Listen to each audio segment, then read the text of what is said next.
Welcome back to BSing Sports, ladies and gentlemen. Ryan, you have to unmute yourself because you muted yourself. Again, thanks for coming back to BSing Sports, where we do a little BS and we talk a whole lot of sports. This week we've got. Sorry, I'm a little thrown off by the way the mute button didn't fix itself there at the end. We got a nice show for you as we've done the last 2 weeks. Oh, I'm sorry, you guys can't see my face because of my glasses. We're doing. AFC South, NFC South predictions. As like I said, we've done division predictions the last couple of weeks. We're just going to continue with it. Right now, we're on the South. Next week, we'll do at some point. Hot take right off the bat too. We have a hot take right off the bat. I will bring it up. We're going to talk the AFC first anyway, so I will bring it up. There we go. Petrov-Toski. We take the glasses right? off, yeah, because you can see the reflection of the computer screen and in the glasses, so it just makes for a really distracting show. Yeah, sorry about that. So hot take: Titans, Jags, Colts, Texans. We'll get into why that's a hot take with our predictions. We're not going to address it as an individual situation. Thanks for joining the show and listening to us. I know you said you got a soccer game to go watch or something like that, but our show is better, so you should watch us. All right. He probably wouldn't disagree. Anyway, let's take that banner off. Let's get rid of that right there. Perfect. Hello again. Sorry, it's been a little bit of a cluster of a start. I'm Bill. With me, as always, is Ryan, and as we recently announced, as always, again, Tim here at BSing Sports, where we do a little BS. We talk a whole lot of sports. So let's jump. What's that? I said, "What's up, Tom?" He said, "What's up, guys?" What's up, Tom? All right, so we're gonna get right into it. We're gonna throw down, give our predictions. Get some comments, give some feedback. We're doing the AFC first. Timmy. Oh, I go first. Let's talk about the Tennessee Save the best for last. Titans. The Titans. So they traded AJ. Timmy, nice shirt, by the way, Timmy. What? Nice shirt, by the way. Thanks, BSing. You know how it is. You didn't see it on camera, but it's fine. But the Titans, they traded AJ Brown away to the Eagles. Yeah, they did. King Henry should be back this year, pretty healthy. Okay. It's going to be a run-first offense in my eyes still. They signed Traylon Burks. He has talent. Drafted. Drafted. I'm sorry, yes. He has talent, but I don't think it's AJ Brown talent. So I think I have them finishing at 10-7. Second in the division. Okay.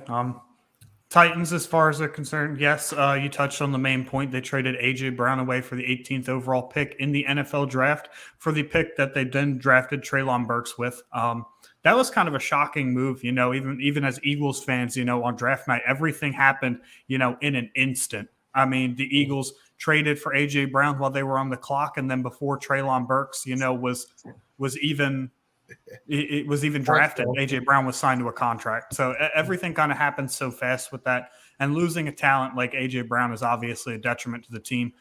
From the sounds of it sounds like that Treylon Burks will not be running with the first team when the season opens up. It sounds like that he will be on the second team behind Nick Westbrook-Aneke and Robert Woods, who is fully recovered from his ACL tear. Robert Woods, the addition of Robert Woods, it brings a veteran presence into a wide receiver room that really needs it, especially after the departure of Brown. I don't see the Titans missing a step. I think they go 12-5 again, to be honest with you. I mean, they're going to ride Derrick Henry into the ground just like they did last year if he can stay healthy. They're going to win the division, and that's just what I have them doing. I have Derrick Henry staying healthy. I have them winning the division at 12-5. Ryan Tannehill was impressive last year. He lost A.J. Brown for parts of the season for a few games. He didn't have Julio Jones, who's a shell of himself at this point, but he was the second best receiver on the team at the time. And Derrick Henry, and they managed to win the number one seed in the AFC. I do not see that happening again this year, but I think Ryan Tannehill did enough that he showed that he can ball in this league for a little bit. Unfortunately, he fell flat on his face in the playoff game. But that being said, 12-5, first place in the AFC South. Yeah, Timmy, you didn't give me your record prediction. So what's your record prediction? 10-7 in second. Oh, did he? I'm sorry, I missed that part. 10-7 in second. But I want to go back real quick to Treylon Burks. Ryan, you mentioned that he has the talent and everything. I hear a lot of not training camp but preseason that he has a lot of asthma problems right now. He really can't breathe out on the field. That's why I think he's on second team right now until he get that under control. I think Vrabel just really wants to, take it to his rookies. I think he wants them to not take it to them. I think he wants them to earn it. I mean, you saw the comments after Malik Willis's first preseason game, his first appearance in the NFL. They were harsh. I mean, that was stuff that you probably shouldn't say out loud to me. It was very true. Don't get me wrong. I back what Vrabel said. And for those of you that don't know, Vrabel said he wanted Malik to throw the ball, and he wasn't doing it. So he benched him for the third-string quarterback. To me, that's completely fair. I mean, Malik Willis can run. We all know that he can run. It's a weapon that he uses very well and is very good at. He's not going to get any better at throwing the football by continuing to run. So it's the preseason. There's no pressure on Malik Willis to start this year because he's not going to be the starter this year. Might as well let it fly, man. You got to get better at throwing the football somehow. So to me, I think this is more Mike Vrabel setting the precedent that just because you were drafted 18th overall does not mean that you are guaranteed a starting spot. Yeah, and I mean, listen, Mike Vrabel also came from that Bill Belichick type style coaching model, and Belichick is the same way. He'll draft a guy 101. He doesn't give a crap who it is, and they won't play for 3 seasons because he doesn't like their hustle. He doesn't like their work ethic and stuff like that. He'll play the guy who's busting their hump in the room, doing what he's asking them to do. And Vrabel is very much the same. So for the Malik Willis thing, I like that he got benched for the third. In Vrabel's sense, I think that he got benched for the third string quarterback that particular evening. As for the Trayvon Burks information that information that Timmy gave, early in training camp and in preseason, now he's had several asthma attacks out on the field. I'm curious as to how that got missed, in all the conditioning testing at his pro day and stuff like that. But I mean, look, asthma is something that's conquerable, and I'm sure that every NFL trainer is trained to deal with it, and I'm sure they'll get him right. As for the Titans, Tannehill returns for another year is my first note. As Ryan pointed out, he was phenomenal last year, had none of his big piece weapons, and he still played really, really well. Derrick Henry comes back happy and healthy, and now he's got a running back who can spell him where he did not previous years. He doesn't have to carry 100% of the load the entire time. Will he carry 90% of the load? Probably. But the fact that Haskins can come in and spell him from time to time is going to be huge, especially for his health, in my opinion. Sounds like Haskins is going to be the 4th string. Sounds like he might make the practice squad for now. Yeah, I don't even say for now. I think Dontrell Hilliard has that second role locked up pretty good. All right, fair enough. Either way, Henry can be spelled at this point, and that's important for a guy his size, coming off of an injury, trying to get back into the swing of the game and stuff like that. As you guys already pointed out, he loses Julio Jones, who was really not even that good last year, but A.J. Brown was big. So the offense downgrades in the wide receiver position. I don't think too much, man. I think Robert Woods is steady as they come, man. I'm not done. Let me roll into it. Let me finish my little points here. I got a whole little document typed up. Let me get in it. They go out and they get Robert Woods, formerly of the Los Angeles Rams. So the offense, like you said, is still I think going to run to the tune of very good. However, their defense got worse. They lose Hassan Reddick. He also goes to the Eagles. Fortunately for us as Eagles fans, and I don't have everything that they don't have on the defensive side of the ball, but I'm pretty sure that they were like 14th or 15th in cornerback play last year, which is not fantastic. And then they lose a pass rusher who can get to the quarterback really well and break up running plays. So for me, they don't finish first in the division; they finish second in the division at 10-7.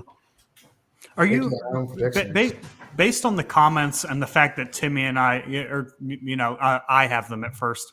Ken thinks that the Titans finish first. Pete thinks the Titans finish first. Do you think, out of 5 opinions that have been said now, that 3 of them, the loss of A.J. Brown, the fact that people are even considering the Titans to be in first, do you think that's a little bit of a surprise? I don't think it's a surprise because the division isn't. The team that I have in first place isn't like running away with the division in any stretch. Let's not say this the team you have in first place. It's a very tiered division. There's 2 halves to this division. It's who's going to finish 3rd and 4th and who's going to finish first. Yeah, that's fair. Yeah. So obviously I have the Colts not running away with the division. So I'm not surprised that people still have the Titans up there, and they're probably basing it on the fact that Ryan Tannehill limped a team into the playoffs with a very good number 1 seed overall, without any of his starters for a majority of the season. Look, Mike Vrabel's a great coach. He's a defensive-minded coach. He's a great coach. And he's going to continue to win football games. He's going to have, again, another winning season under his belt there with Ryan Tannehill at quarterback. I just think that the additions that the other team, the Colts, have made is what puts them over the hump. I've got nothing against the Titans. I like the Titans this season. I think they make the playoffs. But they, they're just not first in the division. So, having said that, since we already... No, we're going to save them for last. Ryan wanted to save them for last. So we'll go back to the Colts. We've run the Houston Texans. Ryan this time first. Fire away, buddy. Oh, no, he's got a dog problem. Timmy. Yep. You pick worst. I got no problem. Timmy, fire away with the Texans. Oh, wait. Who'd we say we were saving for last? I didn't say save anybody for last. Do that shit in order. All right, fine. Do it. Do that thing in order. Absolutely. Let's go to the Colts. Ryan. Let Timmy go first and tell us why the Colts are first in the division. All right, that's fine. So they signed Matt Ryan this year. He's a better quarterback than Carson Wentz, in my opinion. Accuracy wise. Matt Ryan was ranked 8th in accuracy wise last year, while Carson Wentz. Yeah, because I was ranked first. Don't get me confused with him. They want to use both running backs, so I think JT won't have as much ball handles. They want to throw the ball more to Naheem Hines, Michael Pittman go get more involved. In my opinion, I think the Colts still have one of the best offensive lines in the game. What else do I have over here? That's right. Check your notes. Let's do this. Can't really see. My eyes are killing me today. So put your glasses back on and take them off when you look at the screen. I have them going 11-6 and first in the division. Okay, so can you guys hear that in the background? Not at all. No. Okay, good, because I think they're finishing mowing the lawn at 6:30 in the evening. That's weird. Anyway, so for me, the Colts were 11-6 also, but second in the division. I'm going to disagree with just about everybody on the face of the earth and say that Matt Ryan, statistically, accuracy, not that much better than Wentz. He is not any kind of significant upgrade enough talent-wise to the point that you're going to definitely have this team in first place. He's a better game manager. Matt Ryan has not – Carson Wentz had a bad season last year, throwing 27 touchdowns and 7 interceptions. Matt Ryan hasn't thrown 27 touchdowns in 4 years. No, look at his teams in the last 4 years. 2018 Julio Jones was the last year of Julio Jones popping off, and it was Austin Hooper's big year. So let's not sit here and say he didn't have any weapons. Matt Ryan hasn't thrown 27 touchdowns in 4 years. He's not going to do it again. That was Wentz's MO, even when he was with the Philadelphia Eagles. He's a big play guy. He's going to make big plays. He's going to make some really bonehead plays. But somehow it doesn't result in turnovers most of the time. To me, he's just not. Now, in the locker room, he's obviously a substantial upgrade. Matt Ryan is a fantastic teammate. He's a fantastic leader of people, which is why I think record-wise they will be better this year. However, I do not see Matt Ryan as some sort of significant talent upgrade over Carson Wentz. And the defense last year, at times, they looked really terrible. Mm-hmm. They blew, I think, a 28-point lead to Baltimore. They fell flat on their face against Jacksonville. Jacksonville got out to a huge lead in Week 18. The defense is a little suspect, so I think maybe they'll play a little bit better. Maybe I don't know. I just don't see them being in first place. To me, they didn't make enough of an upgrade in the right spots. Carson Wentz was not the issue with the Colts last year in terms of maybe why they didn't make the playoffs. He might have had a hand in it. But as far as I've seen people talk about the Colts are Super Bowl contenders now because Matt Ryan's there. And that's a laughable statement. Matt Ryan is a shell of what he used to be. And he's not going to produce any sort of, relevancy to the Colts outside of maybe making a playoff berth. Yeah, listen, this is not the 2016 version of Matt Ryan that we're dealing with anymore. It's 6 years later. So I agree with Ryan in the sense that on the field, Matt Ryan, in terms of talent, is not a significant upgrade over Carson Wentz. However, I think that not enough credit is given to the kind of locker room help that players can be. So you've got, look at a team like the Detroit Lions, where on paper they're not phenomenally talented in a whole bunch of spots, but they play really, really hard for Dan Campbell. It's a locker room thing. So I think in a locker room sense, Matt Ryan is a significant upgrade from Carson Wentz if all the stories that we've heard about Carson Wentz are true. And I mean, at this point, we have to assume they are. He's been bolted from Philly and now Indianapolis, and Indianapolis only took him one season.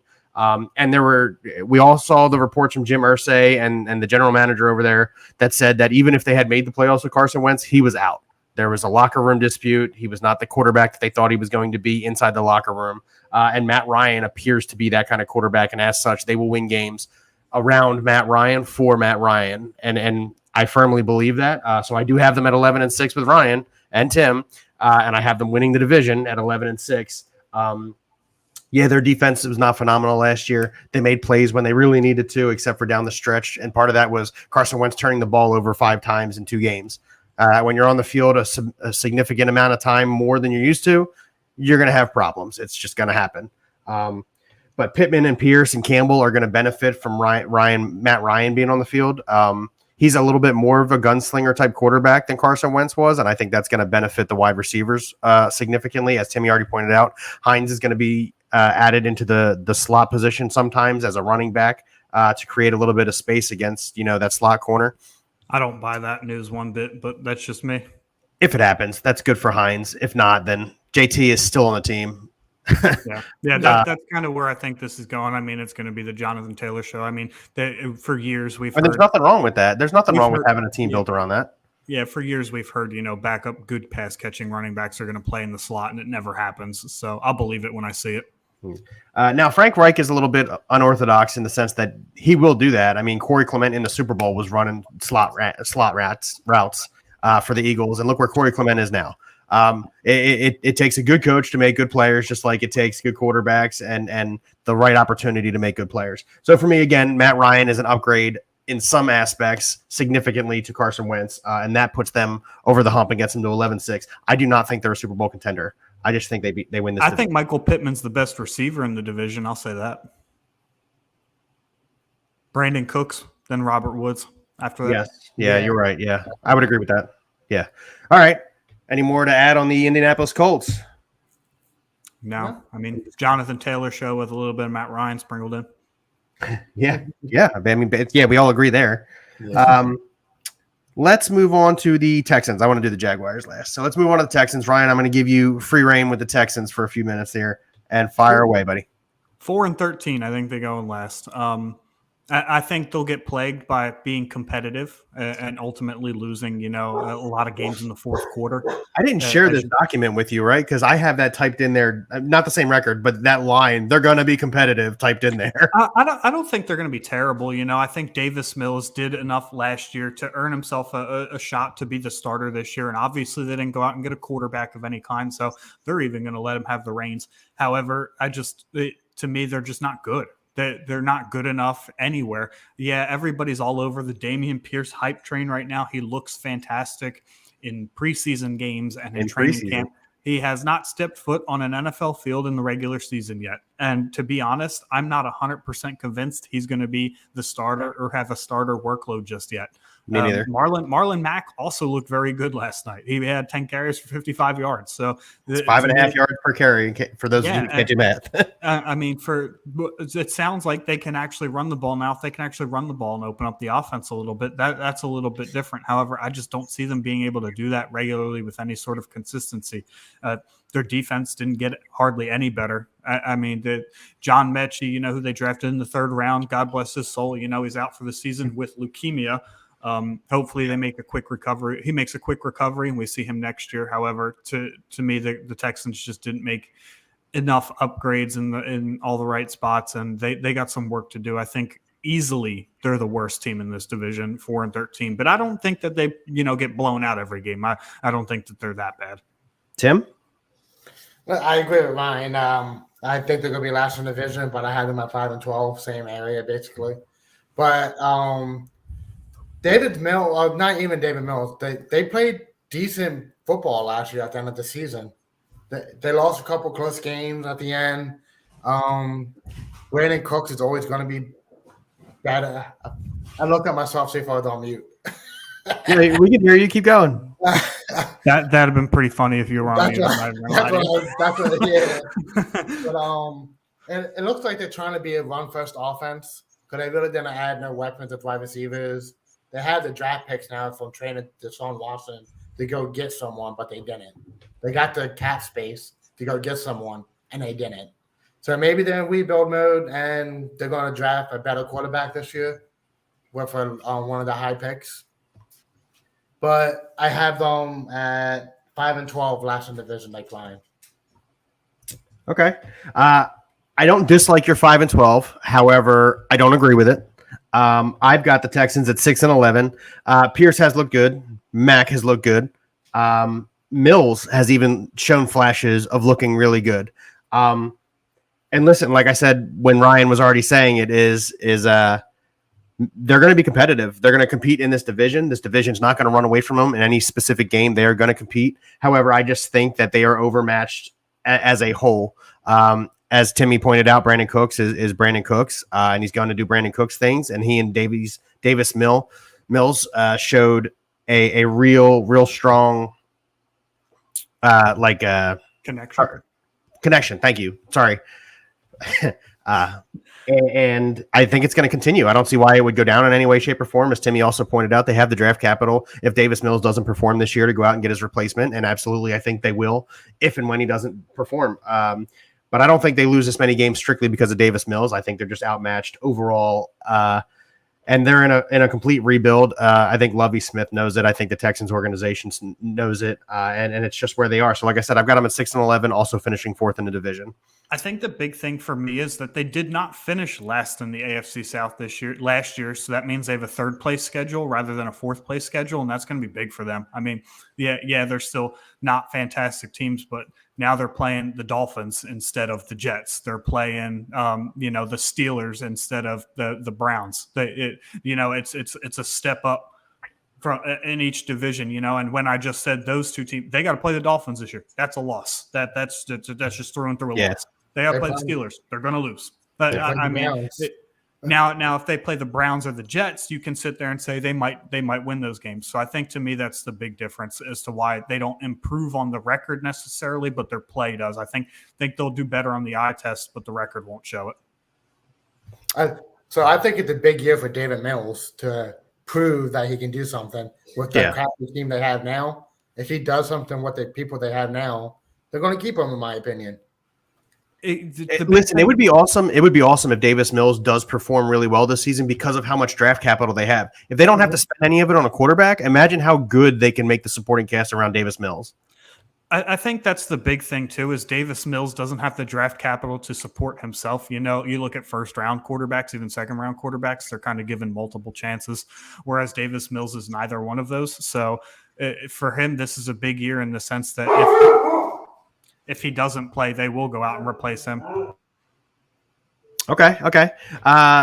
While Ryan deals with the dog issue down there in South Carolina, or up there for me in South Carolina, down there for Timmy.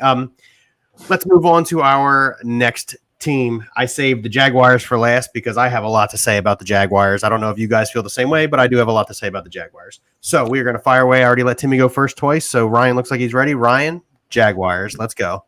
Well, I mean, it's kind of, easy to predict at this point. I have them going third in the division. I do have them at 6-11. But they're actually the team that I have, I'm pretty set that they'll go 6-11, but they're the least surprising that if they did better than that. If they went 8-9, it wouldn't shock me in the slightest. Obviously, Trevor Lawrence, is the best prospect we've seen as a quarterback since Andrew Luck coming out of Stanford in 2012. So he has that on his side. They finally made the upgrade at coaching. I do not believe that Doug Peterson is a long-term answer. That sounds weird because Doug Peterson's won a Super Bowl. But I do believe that he is there to do what he's going to do and get Trevor Lawrence and the Jaguars back on track. They have two very good running backs now. James Robinson's obviously coming off the Achilles tear. Yeah. Travis Etienne's coming off a Liz Frank injury. However, I think Travis Etienne got enough rest throughout the offseason and last year that he's going to be good to go. He's going to be effective. He's going to be reunited with his former Clemson quarterback. And I think James Robinson, honestly, I don't have high hopes for James Robinson this year. I genuinely think that he's going to struggle throughout the year. If you look at Cam Akers last year when he came back from his Achilles tear, he was terrible. Usually takes about a full year and a half to recover from an Achilles tear injury. So I think Robinson's going to be a little ineffective this year, but he could surprise me and prove me wrong. Adrian Peterson bounced back from his very nicely. As far as the defense goes, they didn't make any real upgrades on defense, and the wide receiver core is led by Christian Kirk, which, I mean, he could make a decent number 2 and he'd make a fantastic number 3. But if you're relying on a fantastic number 3 to be your number 1, you're going to struggle throughout the year. So I genuinely think that Travis Etienne has probably the highest chance, on the team to lead the team in receptions. But this wide receiver core is not going to do much for me. I do believe that they are a top 10 pick in the NFL draft next year. And I think Kayshon Boutte is on his way to Jacksonville. Tim? So I have them going 8 and 9. Like Ryan said, that it's predictable they could go that way. But like he mentioned, Doug Peterson already, Christian Kirk, Travis Etienne. I think Doug Peterson is a major upgrade from last year. Well, yeah, Dallas. Yeah. But listen, he took the Eagles to a Super Bowl in his second year, I think. It's true. And, he has the experience to do something with a young quarterback. And a young running back, a young offensive line. He has the experience to do it with that. They signed Christian Kirk. I mean, Ryan already touched on that. Ryan beat me to everything. Let me see. They still make your argument. I mean, don't put your argument down. I want to hear why. Just because Ryan said stuff, I want to hear why you are putting them at that record. I don't care what Ryan said when I'm talking to you. I mean, Travis Etienne coming back. We all know how good he is already. He's going to be the main back in the backfield, in my opinion. They're making the right moves for the future, basically. And they need 1 or 2 more draft picks to get them over that hump to be a playoff team, in my opinion. I gave you my record, right? Yeah, you gave me 6 and 11. Or I'm sorry, you gave me 8 and 9. Yeah, okay. And they signed Evan Ingram from the Giants. I think he has talent where people don't believe he does. He's underrated, in my opinion. So I don't think in any way, shape, or form Evan Ingram is underrated. However, I do believe he's an upgraded tight end for the Jacksonville Jaguars. Yeah, over O'Shaughnessy. Yeah, I agree. I mean, he's just had problems with drops over the years. I mean, we've seen it as Eagles fans twice a year. Evan Ingram can't make a clutch catch to save his life. So, yeah. Anything else to add, Tim? No, I'm good. Okay. So I've got the Jaguars going 7 and 10, but as Ryan pointed out, it would not surprise me at all if they go 8 and 9. Again, Doug Peterson here is the X factor. Huge upgrade over Urban Meyer. He understands what an NFL team actually needs, especially a young NFL team. As Timmy pointed out, took the Philadelphia Eagles to the Super Bowl in their second season with him as the head coach.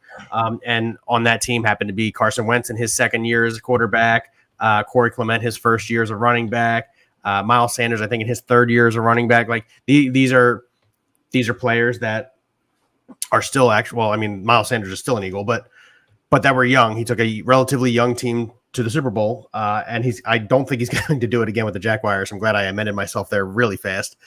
He won't do it again with the Jaguars. However, I think the supporting cast in Jacksonville is almost as good as the supporting cast outside of wide receiver that the Eagles had in Philadelphia in 2016 when Doug Peterson was signed as the head coach. It's a team that's not that far off from being successful. So again, Doug Peterson here is the X factor for me.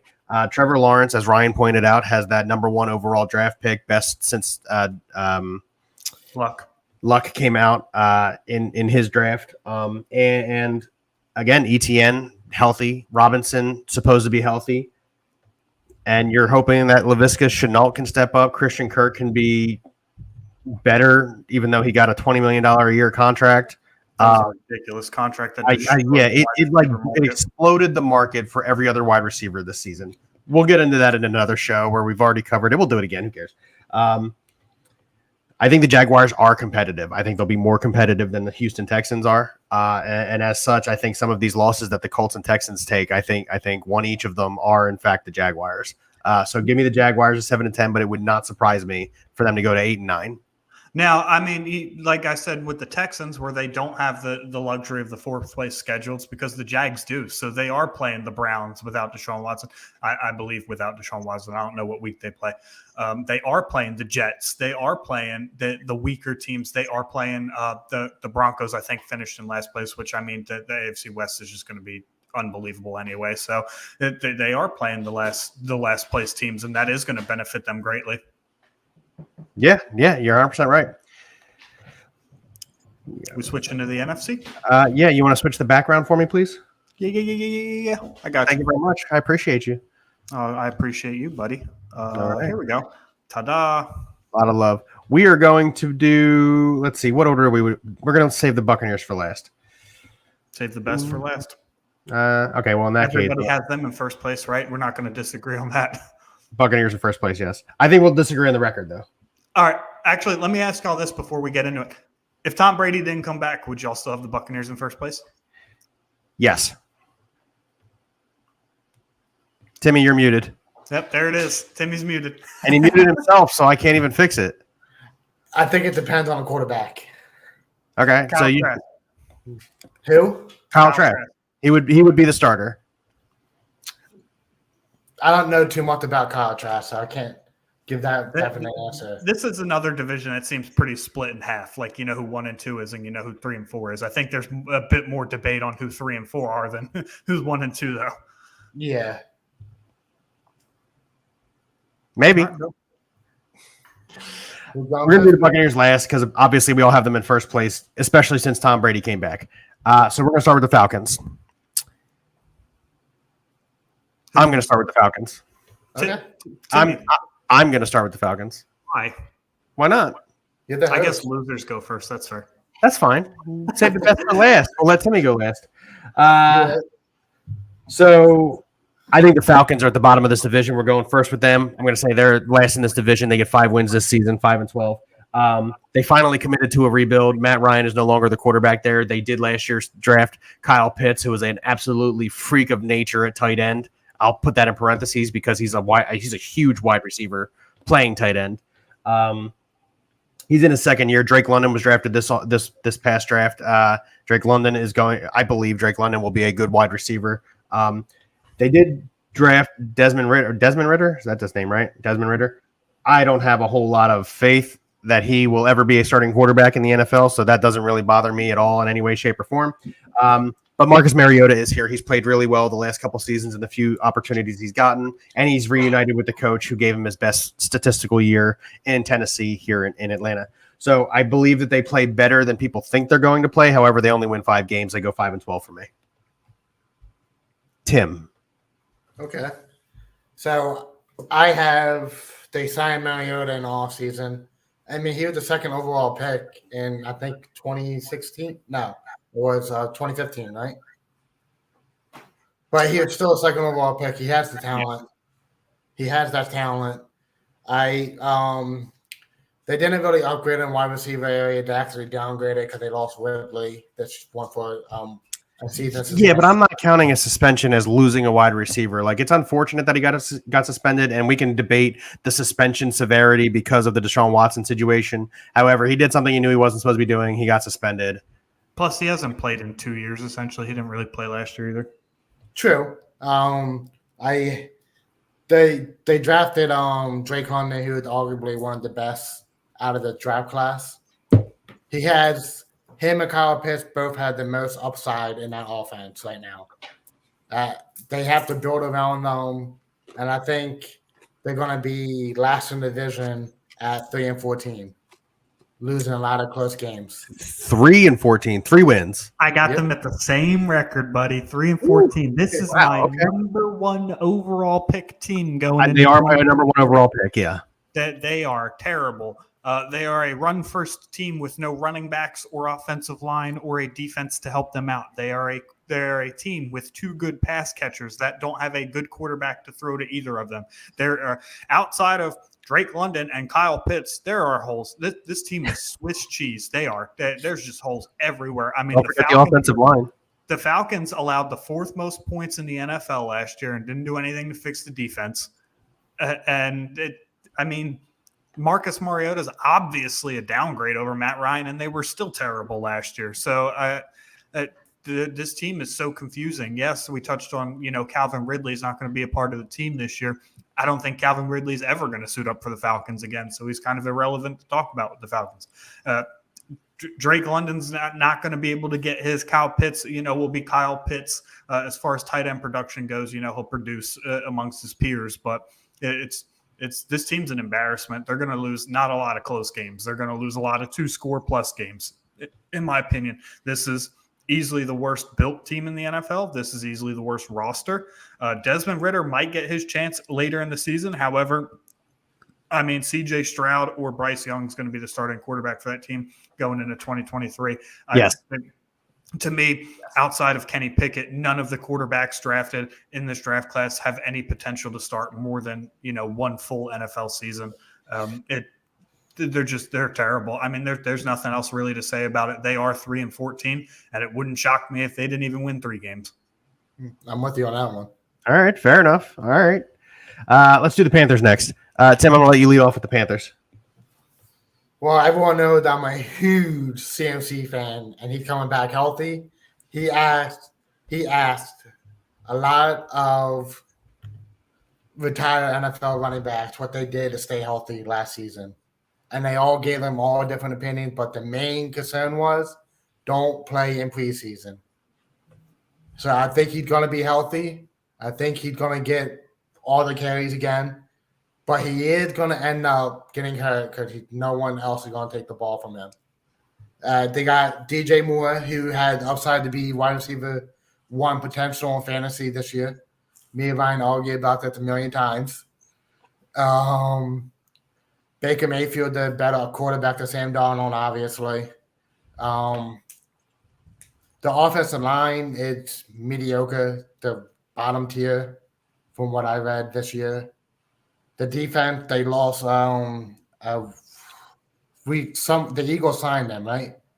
Yeah, I made a mistake when I said the Titans let Hassan Reddick go. It wasn't the Titans, it was the Panthers. That's my bad. Okay. So, yeah, they lost a key part of the defense to the Eagles, which I love. But I have them going 8-9 and 3rd in the division. Bill, are you going to go or do you want me to go? No, you can go. I'll go last for the last 3 teams. All right, so for me, I got them going 7-10, 3rd in the division. I do somehow, unfathomably, Baker Mayfield is a quarterback upgrade, which is funny because somehow, unfathomably, Sam Darnold was a quarterback upgrade, and obviously that experiment went, south really quickly. But yeah, I think 7-10, 8-9. I think that's right about where they'll sit. They have a lot of great pieces on offense. DJ Moore's a fantastic possession receiver, runs great routes, super talented, just hasn't had the best quarterback situations thrown him the football. He's got the best one that he's had in his career this year. And obviously Christian McCaffrey is the most dynamic weapon arguably in football. But it's just all about health. As Tim has alluded to already, he's reached out to Marshall Faulk in the offseason, who was also, a very dynamic weapon in the NFL, the greatest show on turf when he was playing in his time, and reach out to him. Hey, how do you stay healthy? Taking the workload that you do. So he's obviously sat out all of preseason, as Tim has also alluded to. And I expect, 15 to 17 games from Christian McCaffrey. I think that he's gonna come ball out, and I think he's got a lot to prove. He's got a chip on his shoulder ever since he went into his contract, his 4-year, $64 million contract. He has not played a full season, so he's got something to prove to himself. He's got something to prove to the NFL around the league. And as far as the defense goes, the outside of J.C. Horn, maybe they're not that good. I don't have high expectations for the Panthers defense. Fortunately, they play in a division with the Falcons, so that's kind of they're already starting out 2-0, baby. But I think they are at least a little bit above the Falcons. I got them at 7-10. Wouldn't shock me if they went 8-9 though, but 3rd in the division. All right, I've got them. I've got them at 8 and 9. And part of the reason I have made it at 8 and 9 is because you already pointed out they start out 2-0, and they play the third place schedule in the division as well. Mayfield gets the nod. Obviously, he is an upgrade over Sam Darnold, as we already spoke about. Baker Mayfield, that is. You got on the offensive side of the ball again, as Ryan and Timmy both pointed out, they're relatively talented. I think they finished 18th in offensive line production. I don't know how they grade that. I know the Eagles were just listed number 1, which is baller. But I think the Panthers were at 18, which puts them kind of in the middle of the pack, which is good. I saw them at 24. 24. I got the NFL.com thing pulled up right now. It says 18. Okay, my fault. But I mean, you could be reading ESPN and I'm reading NFL. Like that's how close those other teams are. Like there's 2 tiers to offensive line. It's like 10 and up, and then everything below them is like all similar. So the offensive line isn't terrible. Baker Mayfield gets to go there where Robbie Anderson has potential. Boom or bust situation. Yeah, DJ Moore is a phenomenal wide receiver. Will not finish wide receiver 1. Good job, Timmy. And I mean, I like Terrace Marshall there too. I like his skill set. I like the skill set he can bring on the outside. I mean, DJ Moore will take a lot of his snaps in the slot, but yeah. And as Timmy already pointed out, Christian McCaffrey, CMC is his nickname. Christian McCaffrey. If they stay healthy, and as Ryan pointed out, he plays 15, 16 games this year. He is a huge X factor on that team. When he's on the field, their winning percentage, I think, is like 725 versus when he's off the field and it's like 225. It's like that big of a difference when Christian McCaffrey is on the field, whether he's getting the football or not. He requires a safety. He requires an extra linebacker. He requires extra coverage, which opens somebody up.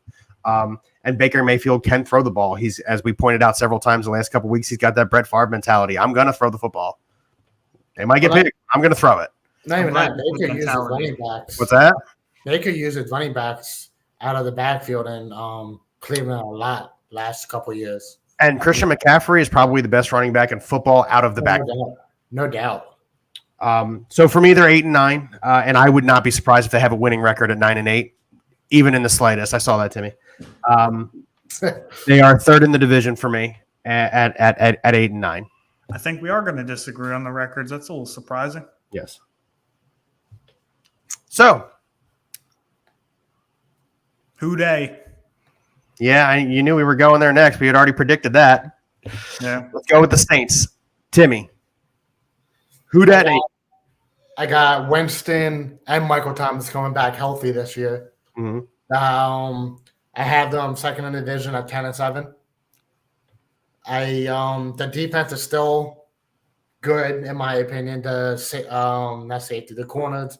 You got Lattimore, I think his name is. Yeah, Marshawn Lattimore. Yeah. They lose Malcolm Jenkins. They did lose Malcolm Jenkins. He retired. Did he retire at the Eagle? He retired. No, he just retired. Okay, so he didn't care. Kamara might get suspended this year at the end of the season. You don't think so? No, it'll be at the beginning of next year. Go ahead, give your take. I get to look at it like what happened to Zeke in 2016. He got suspended mid-season for some. I don't remember what he did. So, I do have them making the playoffs, though. I don't. Do you? I do. The last wild card spot. Okay. I don't think it's unfathomable. I can see it. What do you have them at the record? 10 and 7? 10 and 7. Yeah. All right, Ryan. I got them at 9 and 8. 10 and 7 again. I mean, if it's plus or minus one game, it doesn't shock me in the slightest. But they have a ton of offensive weapons. I mean, Chris Olave, they gave up the arm, the leg this year, their other arm and their other leg next year. They gave up, I think, what ended up being 6 draft picks, a first, like 2 firsts, 2 seconds, the third. It was a massive, draft capital to end up moving up and draft Chris Olave. So they're obviously going to heavily involve him in the offense, and he has the skill set that Jameis Winston loves. He's a good deep route runner, and Jameis Winston loves to let it fly. Talk about, boom or bust, Brett Favre mentality kind of guys. That's been Jameis Winston his whole career. Outside of, the first half of last year, which brings me into Jameis Winston. He was very effective in the games he played. 14 touchdowns, only 3 interceptions. Yes. Now, that was with Sean Payton as the head coach. Sean Payton is no longer there. So it is Dennis Allen's turn, the former defensive coordinator, to step up and be the head coach. I obviously believe that the defense will be good once again because they did not lose their coaching. They didn't really lose too many key players. Like you said, Timmy, Marshawn Lattimore's still there. Cam Jordan's still there, playing at a high level, well into his 30s. They have pieces on the defense. The big thing is, are they going to? It's really all on how the offense operates. I'm not even going to say it's on Jameis Winston. I think we've seen flashes of Jameis Winston to know that he has enough talent. Are they going to implement the right schemes? Is Michael Thomas going to come back healthy? Is Jameis going to come back healthy? Is Jameis going to be able to utilize Alvin Kamara as a check down? Because where this division is not that good talent-wise, if you look at it, 3 out of these 4 teams, they have very good receiving running backs in the Panthers, the Saints, and the Buccaneers, which we will touch on. You said CMC is probably the best weapon out of the backfield in terms of pass catching. I would agree with that. However, right up his butt is Alvin Kamara, who might. I agree. Yeah, I mean, it's almost 1A, 1B type deal. Kamara's been a great pass catcher. So Jameis Winston, who's used to throwing the ball downfield with regularity, is he going to be able to utilize Kamara in that check down role? We will see as time goes on. But for me, so it's more about like them switching cultures as an offensive-minded team, with Sean Payton at the helm, to a defensive-minded team that will need some offensive help. So I think that changing in coaching with Chris Olave coming on, Michael Thomas coming back after 2 years, Jameis Winston, the return, the gelling, I think it'll take some time. So I got 9-8, second in the division. Okay. I've got Saints at 10-7. You already touched on Jameis Winston, so I'm not going to go into him too much. However, as you pointed out, was one of the big things I put on here. He played 8 games last year, was 14-3 in the touchdown to interception ratio situation. That's 28-6 for the season. That's essentially what Carson Wentz did in Indianapolis. And had that production continued with the Saints last year with Sean Payton as the coach, the Saints likely make the playoffs over the Eagles. Not likely. They do make the playoffs over the Eagles. And I expect a 10-7 season out of the New Orleans Saints. Kamara, as we already pointed out, very good pass catching running back. Also, he's really good at running through the tackles. I know they give him, or they have in recent years given him a lot of like off tackle dives and trying to get him on the outside and try and create space. However, let's not forget that he's good at putting his shoulder down and running through the offensive line and then creating his own space afterwards. I think they're good at making him like do that when it's necessary. I think they've saved him enough over the years. They have Mark Ingram back again. I think that, him not being the primary between the tackles guy, but doing it when it's needed.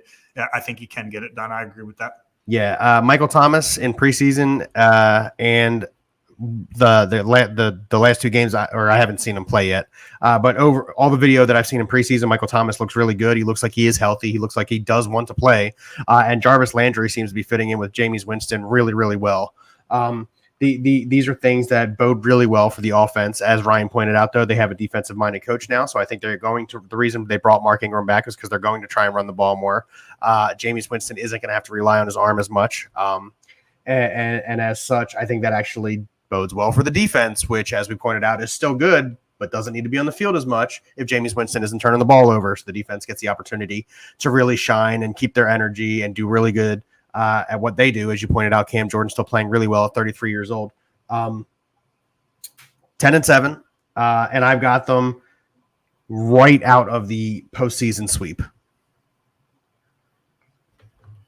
Makes sense. Yeah, I have them just missing the postseason, but I think that like Timmy alluded to, there's definitely potential for them to make the last wild card. There absolutely is. Totally, it's not totally unreasonable that could happen. And I'm with you there. Let's go on to the last of our show. Last but not least, I think the best of the 8 teams that we talked about today. I would agree that this is the best of the 8 teams that we talked about today. Timmy, fire away. So we got the Buccaneers. Tom Brady coming out of retirement to come back to play with them another year. They hired the head coach right into the front office because Tom Brady came back this year. That's what I heard anyway. I don't know if it's true or not, so who knows. But they did hire the defensive coordinator. Todd Bowles, which I think it's not going to make it that big of a difference for Tampa Bay because he already knows the offense. He already knows the defense. I don't think it's going to make a huge difference for how the way they want to play. They retained the offensive coordinator. He was calling all the plays and designing all the offensive schemes anyway, and Byron Leftwich. Even better. So nothing's gonna change, in my opinion, on that part of on that. They got Leonard Fournette coming back. Big Lenny. Whoever believed those stories that he weighed 260. I don't know. 285. 285 when he showed up at camp. You mean tight end Leonard Fournette? Whoever believed those stories, you guys have to wait until preseason or beginning of the NFL. I think he's going to be a dominant back this year, in my opinion. They I forgot his backup's name. I don't have it written down. What's it? Ronald Jones. Not Ronald Jones. Ronald Jones is not. I thought you were talking about the one from last year. I'm sorry. No. This year. You're talking about the rookie they drafted, Rachaad White. Yeah. I think he's going to be decent in a passing game. He's looked pretty good in the preseason. I think he's going to take some of the passing game over from Leonard Fournette, but I don't think Leonard Fournette's going to lose all of it. The offensive line for the Buccaneers is top 4 from what I saw. Yeah. They have a good offensive line, and they lost the top center, didn't they? I was about to say, I think it was top 4 before they lost Ryan Jensen. That's a massive loss. That's like the Eagles losing Jason Kelce. Which is going to happen next year. But we'll get into that next week. I have them finishing 12-5 first in the division. Yeah, I actually have them going 13-4. I think, given the combination, I mean, when I look at them just playing inside the division, I see 5-1 easy. And that to me, that's I know the Saints beat them twice last year, but to me, that was a little bit fluky. I think the Buccaneers can go ahead and at least take one this year. Last year's last year, like Ken said, doesn't mean anything. Tom Brady's coming back. That's all needs to be wrote. Chris Godwin's coming back off his ACL tear. Sounds like he's going to play week 1. Leonard Fournette, as you already alluded to, Timmy, obviously had the, he was 265 or whatever it was, back when OTAs were a thing. People bloat all the time in the offseason, it was just made, more apparent because he's a running back. I'm not too concerned about it, in all honesty. I think Leonard Fournette's obviously going to reproduce what he did last year. His main piece is catching passes out of the backfield. And Tom Brady loves to throw to his running backs. I do not think Rachaad White is going to be as involved as a lot of other people think so. They drafted Keyshawn Vaughn 2 years ago, 15 spots ahead of where they took Rachaad White, and Keyshawn Vaughn's seen like 39 touches in the NFL. I don't think that there's any guarantee that Tom Brady gets his rookies involved. I think especially this, assuming that he's going to be his last year, that he's just going to want to go all out, and he's going to trust his veterans a little bit more, especially with Ryan Jensen being out. So I think that, Fournette's going to get a lot of the work there. And then obviously Mike Evans and Chris Godwin, you could sit here and argue that they're probably the number 1 receiving duo in the NFL. The Bengals, I'm sure, Bengals fans would love to have a talk with me about that. But that being said, the defense not changing at all. Todd Bowles is there still as the head coach. Byron Leftwich stays in place as the offensive coordinator, so the offense doesn't change at all. Bruce Arians moving to the front office. Apparently there was a rift between him and Brady. Brady essentially kind of retired because Arians was the head coach, so Arians took a front office position. There was a bunch of drama and nonsense with it. But, yeah, I got 13-4, first in the division. I mean, they play the Packers. They play the Cowboys. They should beat the Cowboys again. So that's, just in those games, it's 6-2, maybe 7-1. Don't forget they signed Russell Gage and Julio Jones. I didn't even touch on the Julio Jones thing. To me, neither one of them make any sort of difference. I don't think Russell Gage is going to. I think in real life he'll have like a decent impact in terms of just opening up the field. I think they ultimately signed him because they weren't sure how ready Chris Godwin was going to be for week 1. But to me, Julio Jones means absolutely nothing. No, Julio Jones is going to be on the field every 4th or 5th play just to give somebody some fresh legs. And I firmly believe that. I've got the Buccaneers going 13-4 also with Ryan. I've got them winning first place in this division very easily. I've got them 5-1 against the division, as Ryan already pointed out. I also believe that Tom Brady will retire at the end of the season. So as Ryan pointed out, I believe he goes all out. And by all out, I mean I don't think there's going to be anything left on the field when he's done, meaning I just – if he sees a 10-year, $275 million deal signed with NBC? Yeah, it's already in the books. He's not staying any longer than he has to. And I believe very firmly that this is his last season. He's he's going to push. He wants another Super Bowl. He wants it. That's why he came back. And I think they are poised to make another run at it. 13-4, Tom Brady, and they are the number 1 seed in the NFC for me. Nope. I got the Rams. They're still there. That's fine. Let's keep in mind the Rams weren't even the 1 seed in their division last year. Yeah, the Rams didn't even win their division last year.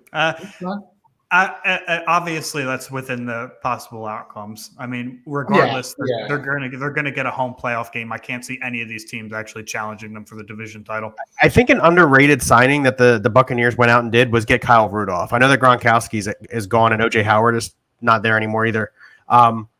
So the signing of Kyle Rudolph, who's been extremely sure-handed most of his career up there in Minnesota, he caught a touchdown in the NFC Championship game against the Philadelphia Eagles in 2017. The only touchdown that the Vikings scored. I'm very aware. I think that's an underrated signing. As you already pointed out, Mike Evans, Chris Godwin are going to be the main pass catchers there. Tom Brady loves to check down. Gronkowski made an entire career on Tom Brady checking down. Rudolph is going to benefit from that. Brady's going to benefit from Kyle Rudolph's sure hands. And as such, like I said, 13-4, number 1 seed in the NFC. So I can agree with that, obviously.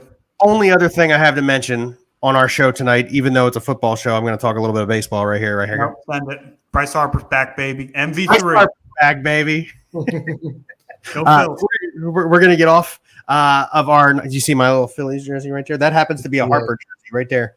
I got one of those. Yes. So we're gonna hop off here. And next week, join us on Thursday night. We're doing a show at 6 p.m. talking a little bit of baseball going into the last month of the season. And then Friday night, we're going to have another show finishing out our NFC, AFC predictions. So join us there. Ryan, Tim, either of you got anything to say before we sign off? Go Phils. Yeah, thanks for tuning in, guys. Again, we appreciate the support. Like, subscribe, share. Obviously, we have the banner ticking down at the bottom every show. Check us out on the website. Give us a listen on. We're back on Spotify. This episode will probably be up right around first pitch for the Phillies. So go ahead and share that with your friends, guys. But other than that, I got nothing. Go Phils. Thanks for tuning in. Bill, why don't you close that out? Yeah, so as always from Tim, Ryan, myself, thanks for joining us here at BSing Sports, where we do a little BS and we talk a whole lot of sports. You guys have a good night.